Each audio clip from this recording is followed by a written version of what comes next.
Good morning, everybody, and welcome to the Scottsdale Big Book Study, where we will study the Big Book of Alcoholics Anonymous. My name is Maria F., and I'm a recovered compulsive overeater from County Dublin in Ireland, and I will be your host for today's study. Our co-hosts today are Tanya G., Dottie S. is going to do Q&A, and also Johan N. will be co-hosting with us here today. If you have any questions or concerns during today's meeting, please contact either myself or any of the co-hosts, and you can do this by private message in the chat function. We will disable the chat for the duration of the study and open it up again at 10 minutes before the Q&A. Please note that our speaker, Harlan G., will be recorded for the duration of today's study. However, the Q&A session which follows, we don't record that. We'll put a link for the previous week's recordings in the chat function, and also a link for the Seventh Tradition payment. We ask that if you can please make sure to keep your microphone on mute at all times during today's study, and also please turn off your video if you're exercising, driving, or eating, or if you need to step away from your screen for any reason, please just disconnect your camera while you do that. We ask that you refrain from making use of the chat function, even to message other attendees privately.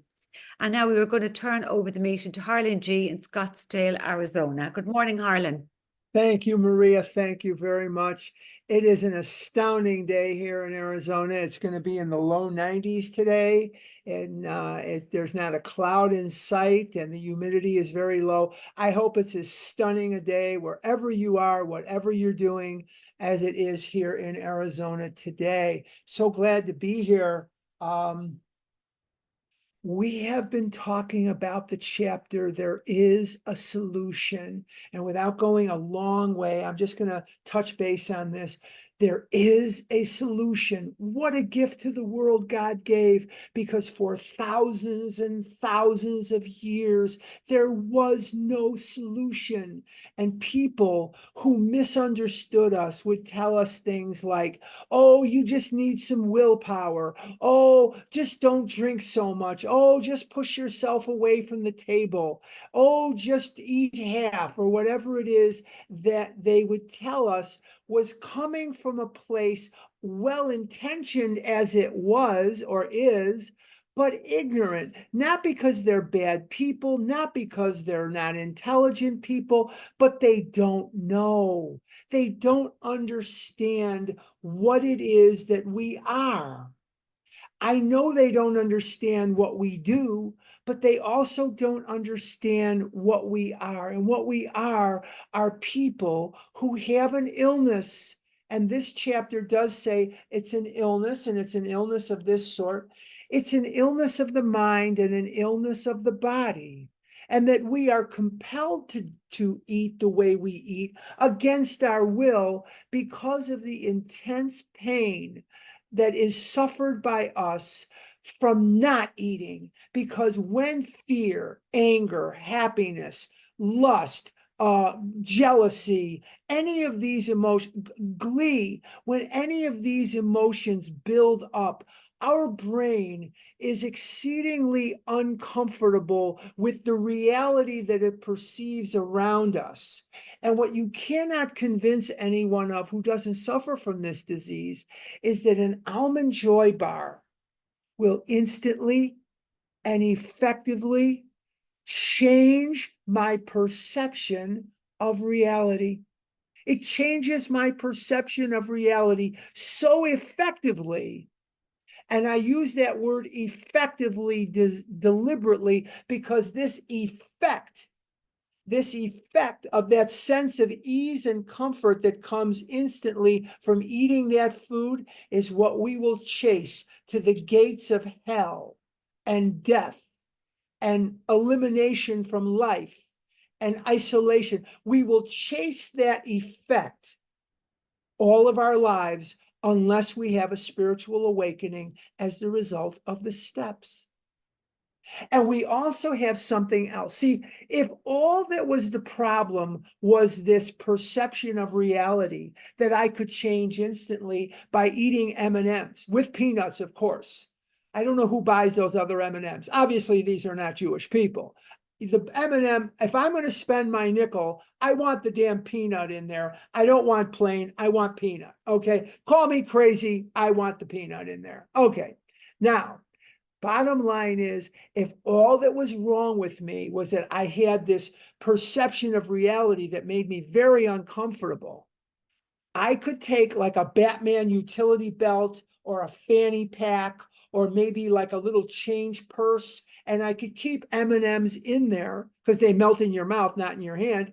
I could keep some M&Ms in there, and every time I got upset, I could pop an M&M, and it would be like a Xanax or it'd be like a whatever, and then I would just feel better, and I could go on with my day. Bim, boom, bop, and we're ready to go.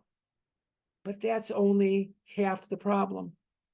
The other half of the problem is in my body. And that body part, or not that body part, that body part that is the problem is the physical allergy, the craving. See, I've never eaten one piece of pizza or one M&M or one Dorito or one bagel in my entire life. When I eat one, I'll eat every one of them that I can get my hands on. And the only time I ever ate one piece of pizza was when it was the last piece I could get my hands on. And if you're relating to me and what I'm saying, then welcome home. Welcome to Overeaters Anonymous. Welcome home. But this chapter gives us some tremendous hope. There is a solution. This was also the first chapter written.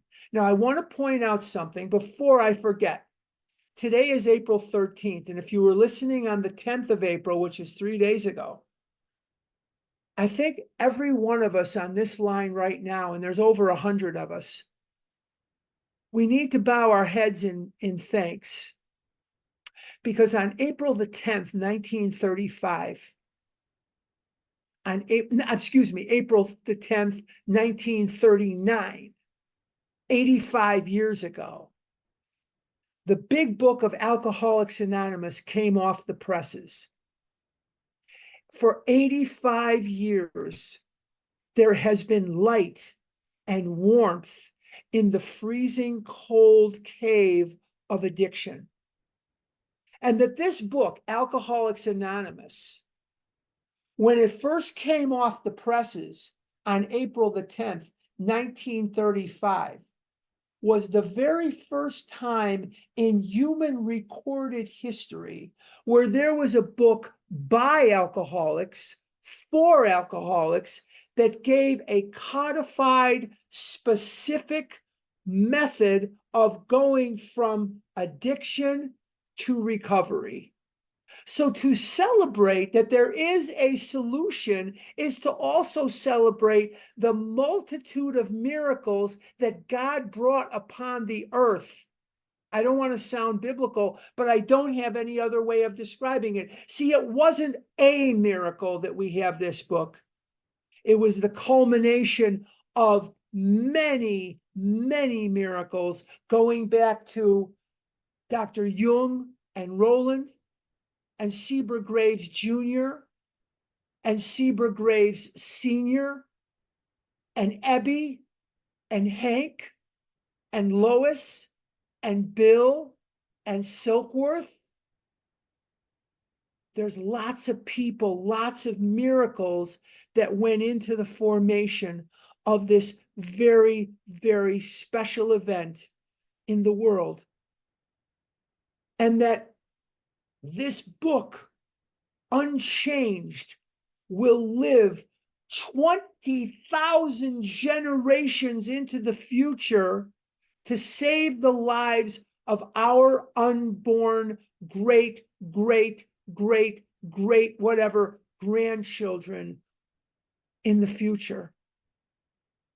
And this book has restored more alcoholics, drug addicts, gamblers, compulsive overeaters, sex addicts, love addicts, gamblers, drug addicts, you name it, alcoholics, you name it, has restored more addicts back to society than all other methods combined. All other methods combined. So I ask you to do something for me today at some point today, bow your head and thank whatever God you pray to. Thank whatever God you believe in, that you are the recipient of all these miracles in the form of the book and the fellowship that sprang from it. Something to be grateful for today. Every day in the evening, I ask myself, what am I grateful for? I name 3 things at least. And then what did I see today that was beautiful? And that's something to think about. There is a solution. There is a solution. I don't have to go searching for the right one. I don't have to go searching for the best one. I don't have to go searching for whatever. I have the solution in my hands when I pick up this book. And when we go through this chapter, we come upon the line on page 19 that we read last week. And it says on page 19, by the way, we're going to start on page 21. We're going to start on page 21. And the words we're going to start with in just a few minutes are, but what about the real alcoholic? But as is my wont, we're going to lead into it. So on page 19, it says, we feel that elimination of our drinking is but a beginning. And what I see in this fellowship for so long, almost half a century, what I see, and I've done it, are people who come in, they lose their weight, or they get some abstinence and they're still a little overweight or a lot overweight, and they feel like they've got it. And so they leave. We feel that elimination of alcohol is but a beginning, of drinking is but a beginning, means that we have to work the steps, and we have to work them every day for the rest of our lives. And if we don't, it's just a matter of when are we going to go back into the food. And if there's anything I could tell you on being a better sponsor, it's to keep reinforcing to people, not maybe every day, but at least once a week, that this disease kills. And it kills absolutely. And it doesn't just kill you dead. It kills your life. It snuffs out whatever life you could have had. Let's talk turkey here for just a minute, guys. We're all going to die. Nobody's going to get out of here scot-free. We're all going to die. We're all going to die. It's, did I live while I was here? Did I live my life to the fullest while I was on this earth? And I don't know a way to do that if I'm in the food. Yes, I've had some good times eating, and I'm not eating, but while I was eating, I had some good times. I had some memorable times. But there's no real happiness when I'm in the food. There's no real joy in my heart when I'm in the food. There isn't, because I hate myself when I'm in the food, and I hate God. And if I hate myself and I hate God, and I'm uncomfortable in my skin, and I'm uncomfortable in my world, and I'm uncomfortable with other people, and I'm uncomfortable being seen in public, and I'm uncomfortable with the way I think and the things I do, then there is no real joy in my life. There really isn't.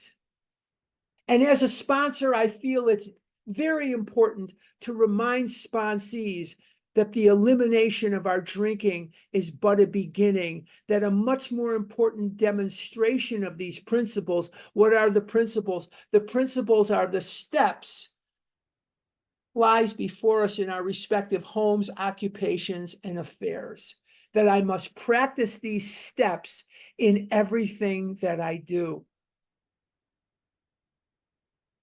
Very important. And it also tells me on page 20 that it is the purpose of this book to answer such questions specifically. In another part of the book, in the thesis line of the book, page 45, it's going to tell me that the main object of this book is to help me find a power greater than myself. So if the main object of the book is to help me find a power greater than myself, and on page 20, it says, it is the purpose of this book to answer such questions specifically. Is that consistent? Yes. Yes, because if I listen and obey the instructions in the book, I will find a higher power. And in the introduction or the foreword to the very first edition of this book, it is going to tell me on the second sentence, I believe, it says to show, that's on page XIII in the fourth edition. XIII is 13 in Roman numerals.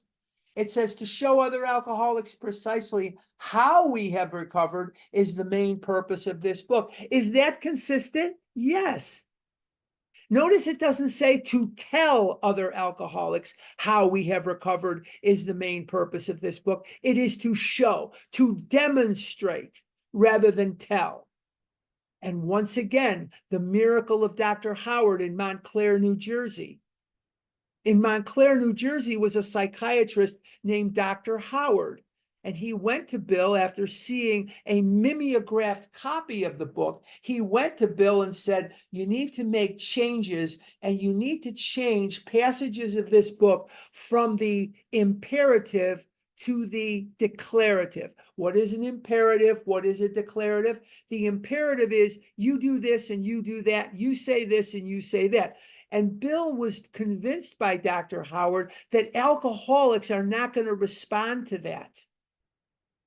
Bill knew at the end of his life that we are immature, sensitive, perfectionistic rebels, and we don't like being told what to do. So if you notice, everything that can be is in the declarative. In other words, it's past tense. These are the steps we took. These are the things we did. These are the things we found. It's all past tense. And that makes it more palatable. It's as if they're sharing with you because that's exactly what they're doing. They're sharing with you. So this is very, very important. Let's go to page 21. But what about the real alcoholic? Because we've been talking about the moderate drinker, and we've been talking about, and the real alcoholic, he may start off as a moderate drinker. I have friends of mine who did some drinking when they were in their 20s. They would go to singles bars and they would drink, and some of them did some drugs. Some of them did whatever they did. And then all of a sudden, one day, they realized that this has to stop. And they stopped.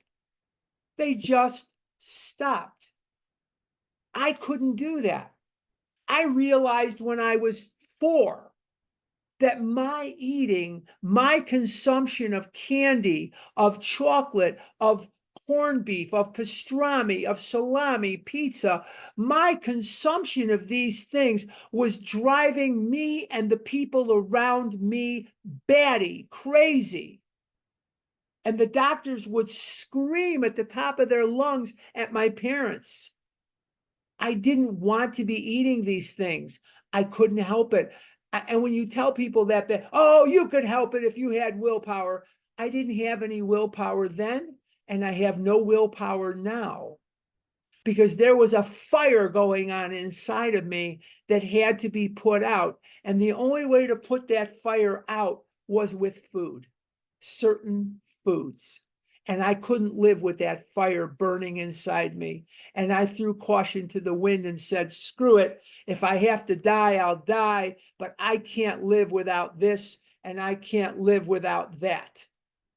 So the bottom line to this day is I am a real compulsive overeater. I am absolutely a real compulsive overeater. He may start off as a moderate drinker. He may or may not become a continuous hard drinker, but at some stage of his drinking career, he begins to lose all control of his liquor consumption once he starts to drink. Why is that? That's because of the physical allergy. The mental twist drives him into the first drink. The physical allergy takes over, and they end up drunk. They end up drinking more than they had planned to. We talked about that ad nauseum in the doctor's opinion and in Bill's story. Remember the part where Bill goes into the bar to make a phone call? Now he finds himself pounding on the bar, asking himself how this happened. But as the whiskey rose to my head, he says, I might as well get good and drunk this time. And I did, he says, because the mental twist drove him into the first drink and the physical allergy took over. That's step one information. And this chapter is step one information.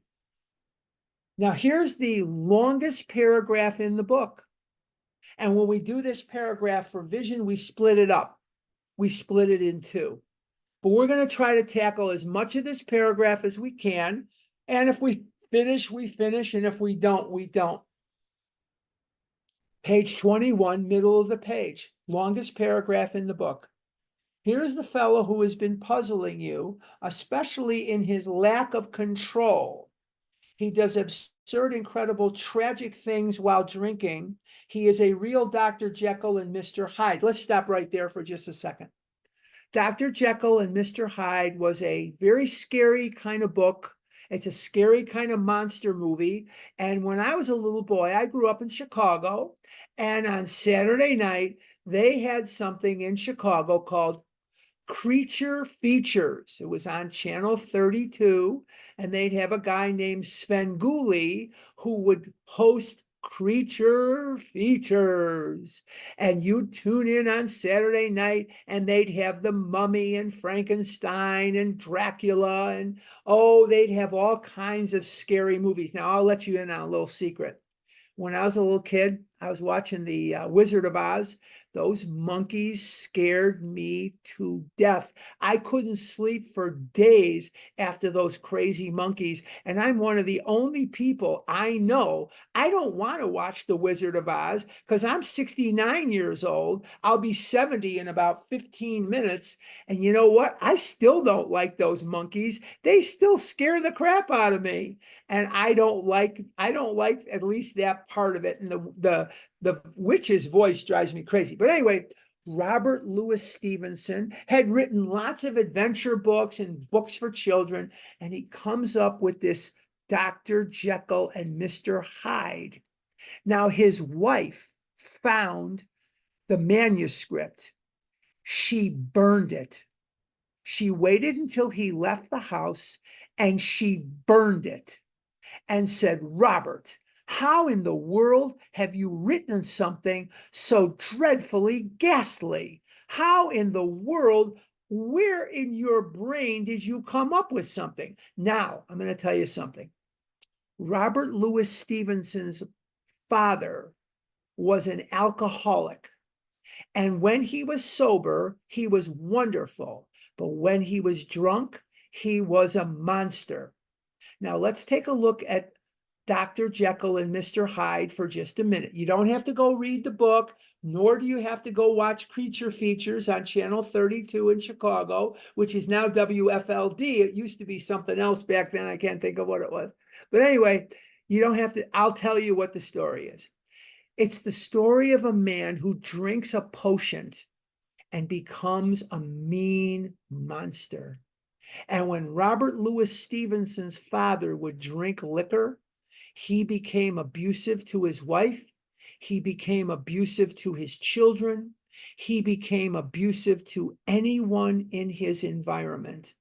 Where indeed did Robert Louis Stevenson come up with a story about a nice guy who drinks a potion and becomes a monster from his own life? That's where he got that idea. He got it from his own life. Let's continue. But oh, wait, the Dr. Jekyll and Mr. Hyde is appropriate because when I'm eating and I'm deep in, I don't mean when I'm eating my abstinent dinner or my abstinent breakfast. I don't mean that. But when I'm in the food, I am a very different person, not somebody you want to be around. He is seldom mildly intoxicated. Why is that? Because of the physical allergy. He just can't stop. He is always more or less insanely drunk. His disposition while drinking resembles his normal nature, but little. He may be one of the finest fellows in the world, yet let him drink for a day, and he frequently becomes disgustingly and even dangerously antisocial. When I'm in the food, I don't want to be seen by anybody. I don't want to see anybody. I'm afraid of what they're going to say to me. I don't know how they're going to comment on my weight gain. I don't know how they're going to embarrass me, but I know that they're going to. And the reason that I don't want to be seen is I've taken enough abuse and it hurts my feelings. And many thousands of times in my life, I had to pretend that people were hurting my feelings and I had to pretend that it didn't bother me. And I'm tired of pretending. I'm tired of pretending that certain things don't hurt me. When you pull food off my table and give it to the busboy and say, you're too fat, you don't need this. When you say to me how fat I am, or you want to feel my ass, or you want to feel my stomach, it bothers me. It makes me feel bad. When you tell me as a doctor that I'm going to die, it scares me and it makes me feel bad. When girls reject me because of my size, and I understand, it hurts me. It bothers me. When you tell me as a clerk in a clothing store that you don't have, and I'm in a big and tall store, that you don't have any pants or shirts to fit me, you only go up to size 60, it hurts me. It bothers me. When I can't get in and out of a car and you notice it, it hurts me and it bothers me. I am human just like you. I may have been encased in a blubbery, obese body, but I'm just as human as the next person. And I have feelings and I have emotions and I have some shred of dignity and pride. And I don't want to be hurt like that. Don't point at me and laugh. Don't do that. It hurts. But I couldn't stop children from pointing at me and laughing. I couldn't stop it. That's what kids do. They point out, look at Fatso over there. And I was an object of ridicule for a very long time in my life. And it has its effect on people. He has a positive genius for getting tight at exactly the wrong moment, particularly when some important decision must be made or engagement kept. This was the story of my life, although I ate every day. But Bill Wilson tells a story when stocks were at a low point in 1932 and they had formed a group to buy. He was to share generously in the profits, and the chance vanished because of his drinking. How many times did Bill face ruin because of his drinking? Many times, many, many times. He is often perfectly sensible and well-balanced concerning everything except liquor, but in that respect, he is incredibly dishonest and selfish. He often possesses special abilities, skills, and aptitudes, and has a promising career ahead of him. He uses his gifts to build up a bright outlook for his family and himself, and then pulls the structure down on his head by a senseless series of sprees. Here's the fellow who goes to bed so intoxicated, he ought to sleep the clock around. Yet early next morning, he searches madly for the bottle he misplaced the night before. That is the insanity of alcoholism. We're killing ourselves with food, and yet the next morning we're at it again and again and again and again.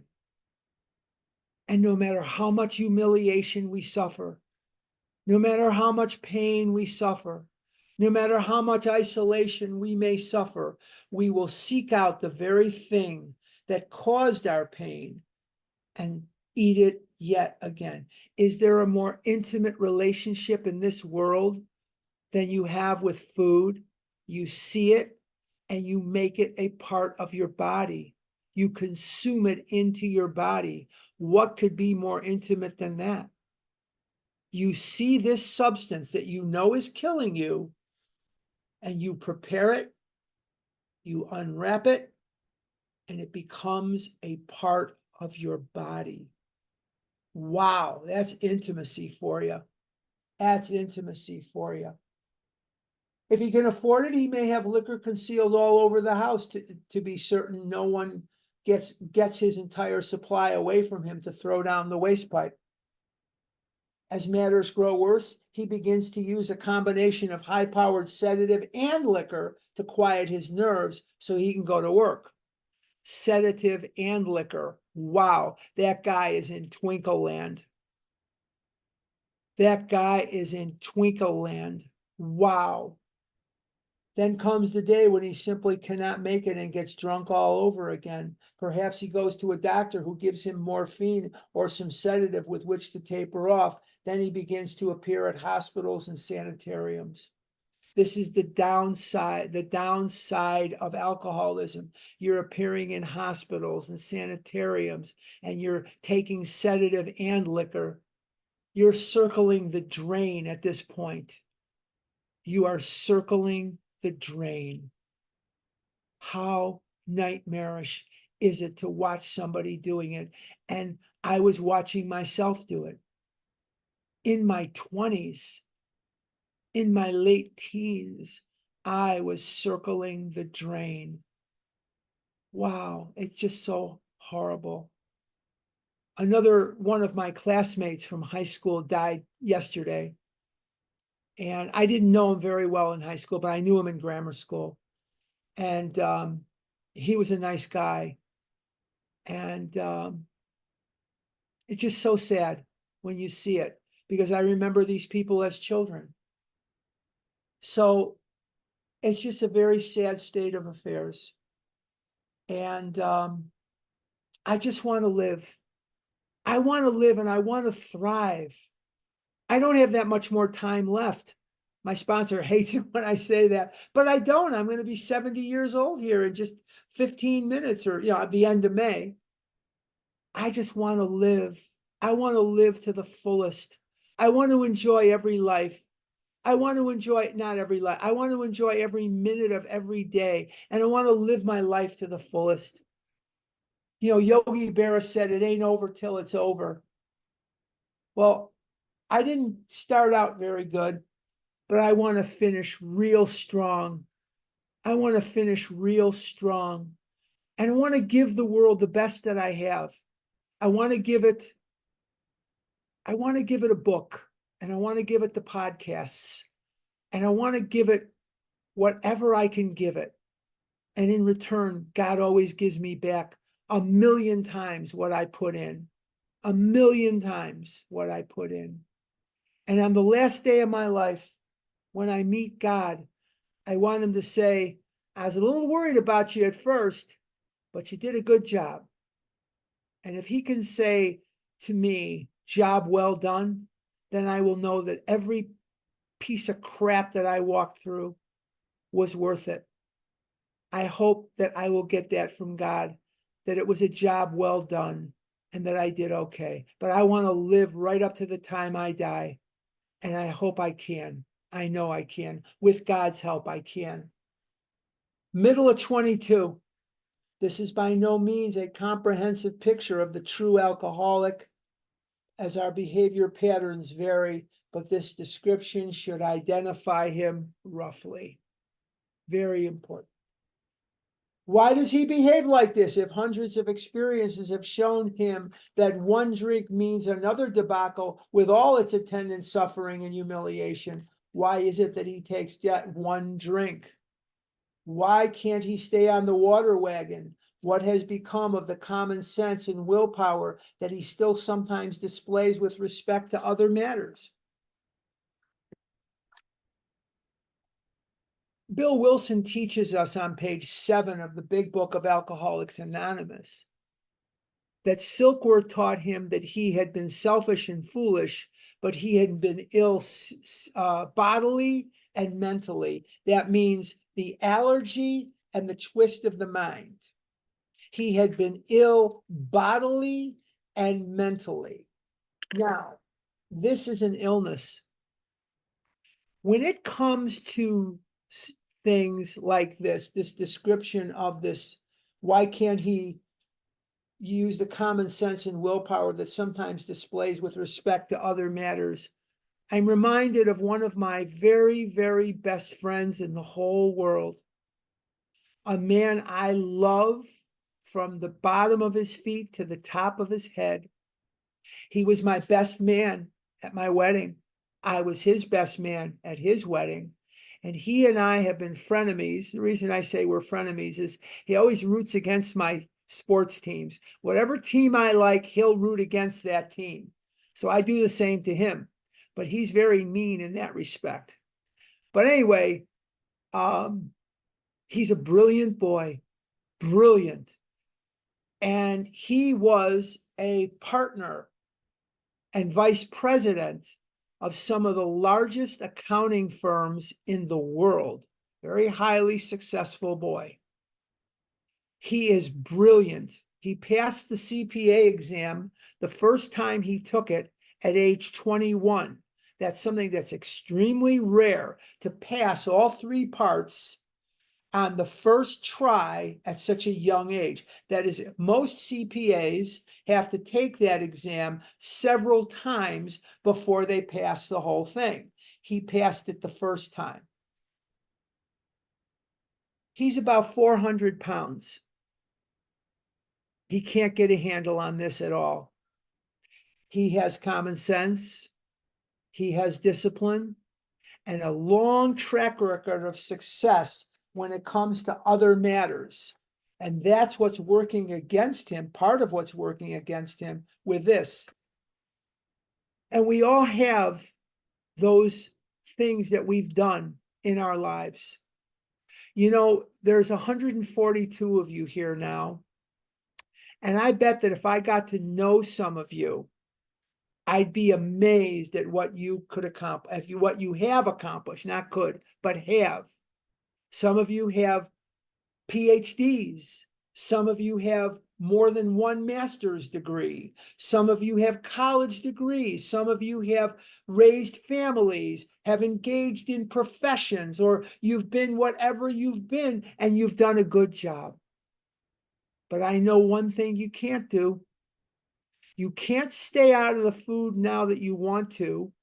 And you can't, another thing you can't do is you can't control the amount you eat once you've started because of an allergy of the body and a twist of the mind. You can't do that. No matter what you've done in your life, you'll never be able to do that unless you have a spiritual awakening as the result of these steps. There's no chance that a person like me can ever handle this by himself. I will not be able to control and enjoy my food while I'm eating it. If I control it, I can't enjoy it. If I enjoy it, I can't control it. It's an illness. This is step 1 stuff. This chapter is step 1. Okay. Page 22, toward the bottom. Perhaps there will never be a full answer to these questions. Opinions vary considerably as to why the alcoholic reacts differently than from normal people. We are not sure why. Once a certain point is reached, little can be done for him. We cannot answer the riddle. This disease is permanent. It never goes away. It is progressive. It keeps getting worse no matter if you're eating or you're not eating. And if it's untreated, it is fatal. But doing worse than kill you, this disease will rob you of whatever life you could have had. And it will isolate you and beat you down.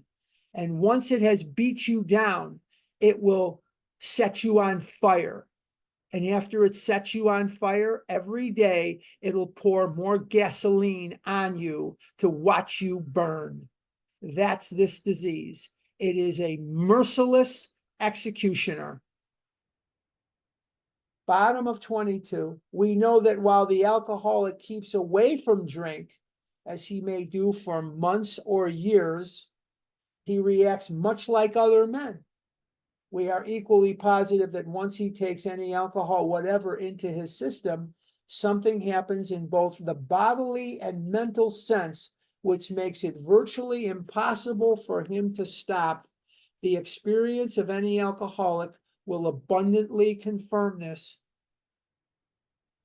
The allergy and the twist of the mind and the mental blank spot, the built-in forgetter. You forget that this is killing you and that this time it's not okay.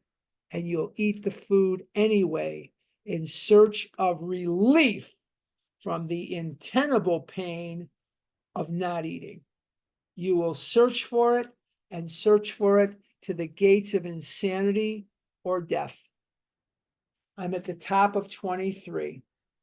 These observations would be academic and pointless if our friend never took the first drink, thereby setting the terrible cycle in motion. Now, this next sentence is one of the most important sentences in the book, in the language, in the world. Therefore, the main problem of the alcoholic centers in his mind rather than in his body. Let's read it again and then we'll discuss it. Therefore, the main problem of the alcoholic centers in his mind rather than in his body. Now, remember last week when we read the sentence that we feel that elimination of our drinking is but a beginning. And if you are sponsoring, and I hope most of you are, you must, in my opinion, you must convince your sponsees that it is the mind that we are going to work on now, and that it is the mind that we are going to concern ourselves with, because the rest of the steps beyond step 1 never mention the substance of food. It is never mentioned. And so we have a situation on our hands where it is clearly delineated that the main problem of the alcoholic centers in his mind rather than in his body. So what are we going to do for that? We're going to take a look at the rest of the steps and see that not one of them mentions food. Not one of them is going to mention food. Beyond step 1, food is not mentioned at all, because now we're going to attack the most critical part of the disease, which is the mind. Because I cannot do anything. I just picked up my water and I'm going to take a drink of water. I can't do that without first thinking that I'm going to do that. And so it is with Chunky bars and with Almond Joy bars and pizza and Chips Ahoy cookies and God knows what. So we're going to think about what sets the terrible cycle in motion, and that is the mind. And the way to quiet the mind from wanting the drink is the job that we are going to endeavor to do in the next 11 steps. We're going to clear away guilt and shame and remorse.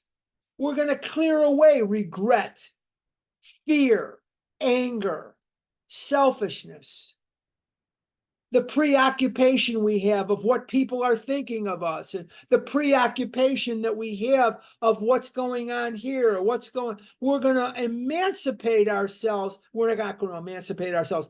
God is going to emancipate us from these concerns through the working of the steps. We're going to get right with God.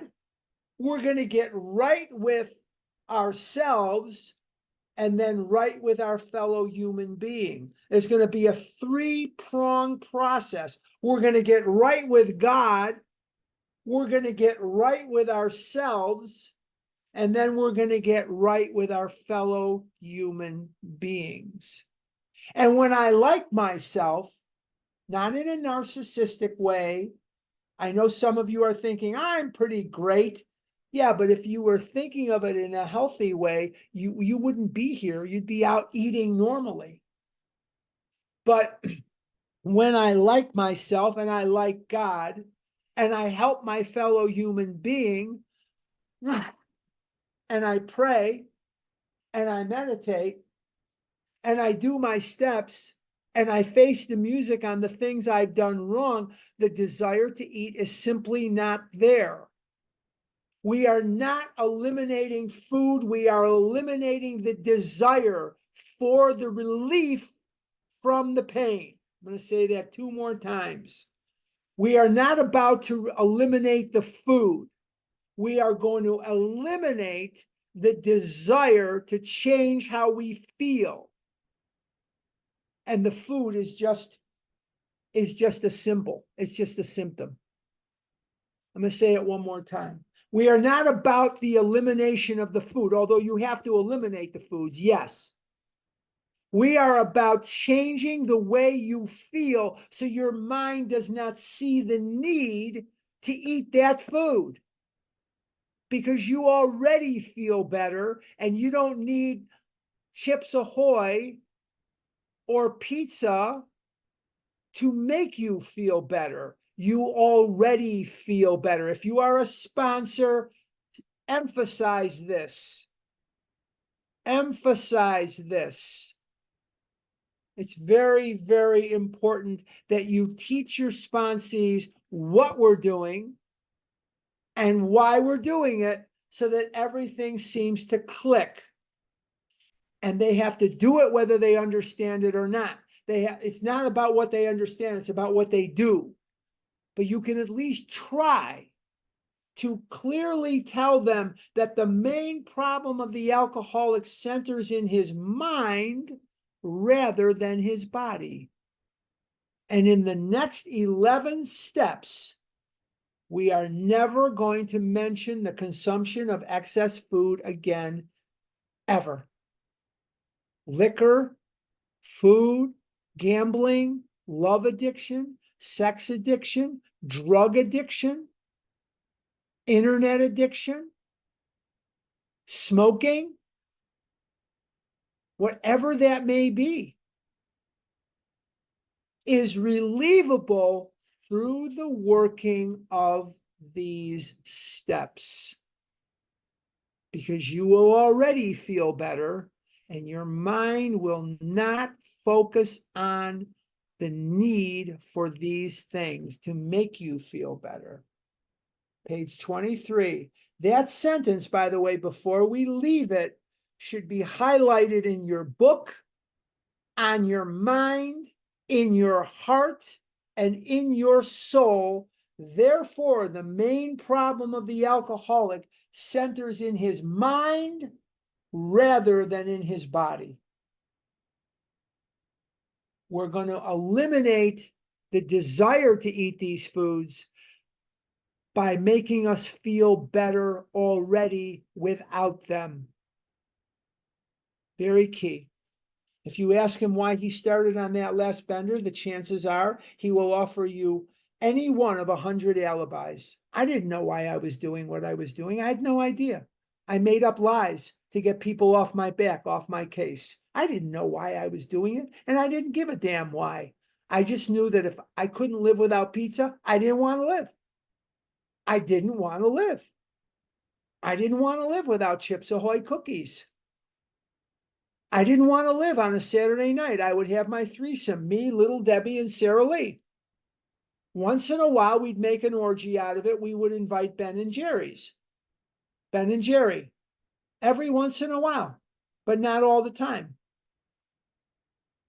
Okay, let's continue. Sometimes these excuses have a certain plausibility, but none of them really make sense in the light of the havoc an alcoholic drinking bout creates. My life was not just havoc. My life was a whirlwind of embarrassment and loneliness and shame.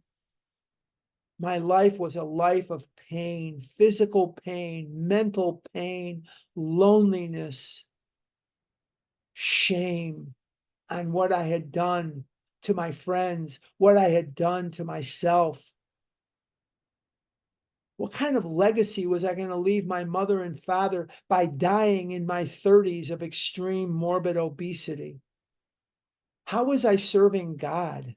I didn't know and I didn't care. I just wanted to be out of pain. I wanted to be dead. The one life that I had, what is it about the human being, the human creature, that takes the one life we have and craps it away for food?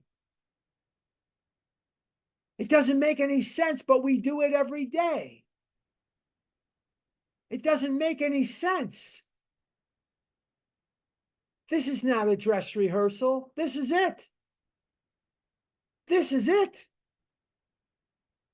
The lights are on, the orchestra is playing, and the audience is here, and the overture is playing. This is it. This is life. This is it. I don't want to spend my life isolating.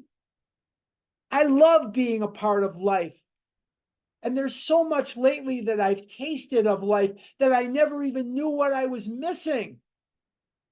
I never even knew what I was missing because I had never experienced it before. Now that I know what I was missing, at a certain level, it makes it even worse. But at a certain level, I just want more and more and more and more. I hope I get to live all day today. I hope I don't die today. I really do. I hope I don't die today. At least not in the next 9 minutes, so I can at least say I finished this. I hope I live at least 9 more minutes. I don't know. They sound like the philosophy of the man who, having a headache, beats himself on the head with a hammer so that he can't feel the ache. If you draw this fallacious reasoning to the attention of an alcoholic, he will laugh it off or become irritated and refuse to talk. Every single day of my life, I knew that I was morbidly obese, fatter than anybody in the city of Chicago. And yet every single day, with those little pecan pies, with those Twinkies, with the Hostess Susie Q's and cupcakes and pizza and God knows what, I beat myself on the head to try to get rid of that headache. I was doing it, but I didn't realize that I was doing it. I was absolutely beating myself on the head because of my headache with the very thing that had caused my problem.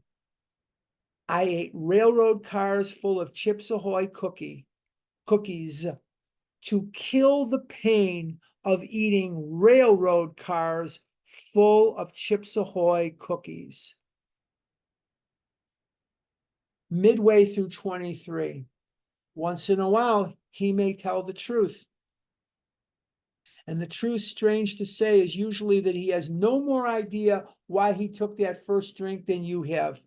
I was as baffled as anybody else. And for years, decades of my life, people would ask me, why are you doing this? Why are you doing this? And I couldn't come up with an answer. This disease killed my dreams. It killed my chances at a normal life. It beat me down and then it set me on fire. It destroyed me. I saw people and they looked happy and I wasn't. I wanted to be like them. I wanted to be anybody other than who I was. I wanted to hold a girl's hand before I died. I wanted to go on a date with a girl. I wanted to know what it was like to love and be loved.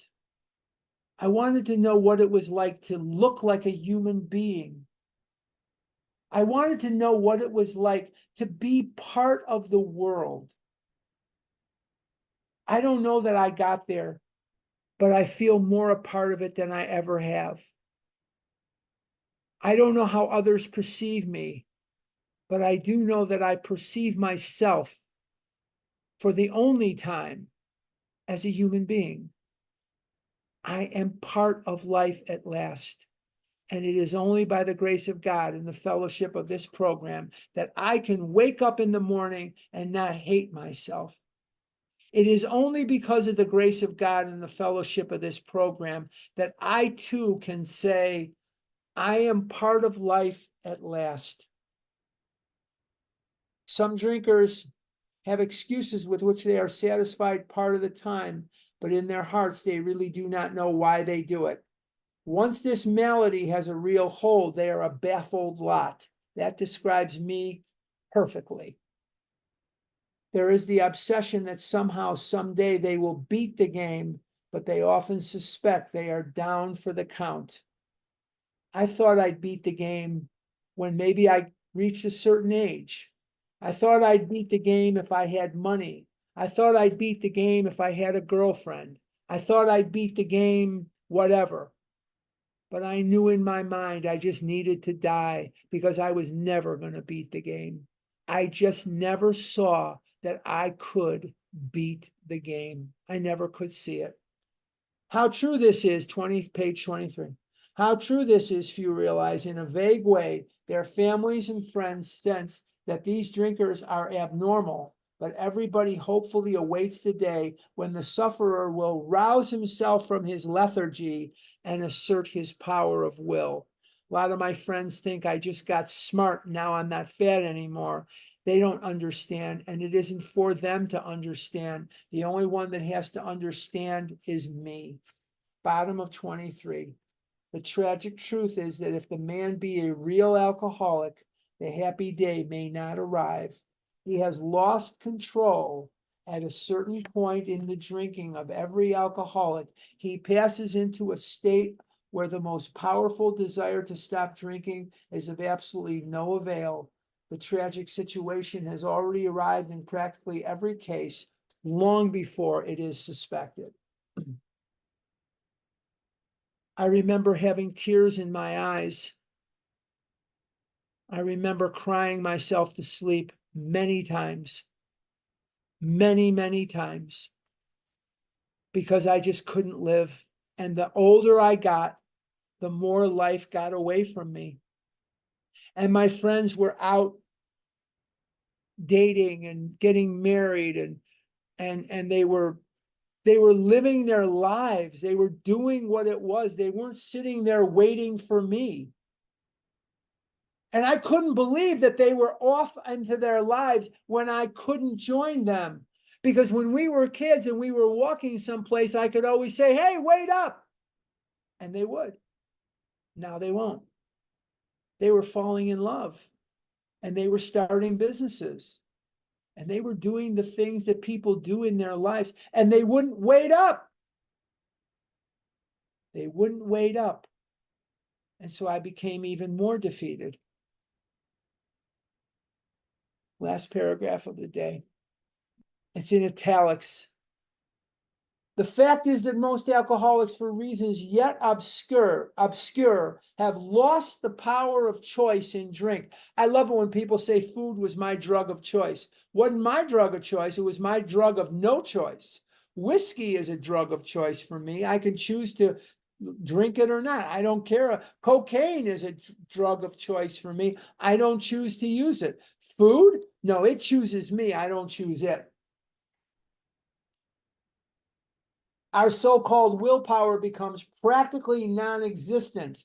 No practically for me, non-existent. We are unable at certain times to bring into our consciousness with sufficient force the memory of the suffering and humiliation of even a week or a month ago. We are without defense against the first drink. This is talking about the mental blank spot. And the mental blank spot is that built-in forgetter, where I can stand there in size 74-inch pants, and I've pissed in my pants, and I've shit in my pants, And I'm standing there deciding whether I should get the Chips Ahoy or I should get some other form of cookie like a Malamar or something else, because this time it's going to be okay. This time it's going to be okay. No, it's not. No, it's not. And that mental blank spot is where we're going to pick up our discussion next week. We are going to have a discussion about the sidekick of the mental twist, the mental blank spot next week. And we're going to talk about what happens in the brain that causes us to forget the nightmarish horror when I eat food. And I'm going to talk about an experience I had when I was not even quite 2 years old, and I stuck my hand in a candle and burned myself. We're going to talk about that next week. But I'm going to jot down where we are. And before I turn this over, I just want to remind you guys that if you're asking questions, it's okay to ask if you asked last week, but please wait for a lull in the action and no food questions. Let's not waste our time with food questions. Let me just write this down. And no math questions. No math and no food questions, and we'll get along just fine. Okay, I'm going to turn this over to, I don't know who. I'm going to turn it over to Maria since I don't remember. I'm going to turn Okay. it back over to Maria. Thanks a million, Harlan. That was great. She's As always, Harlan. We're going to actually go over to Dottie. Dottie is going to host our Q&A today.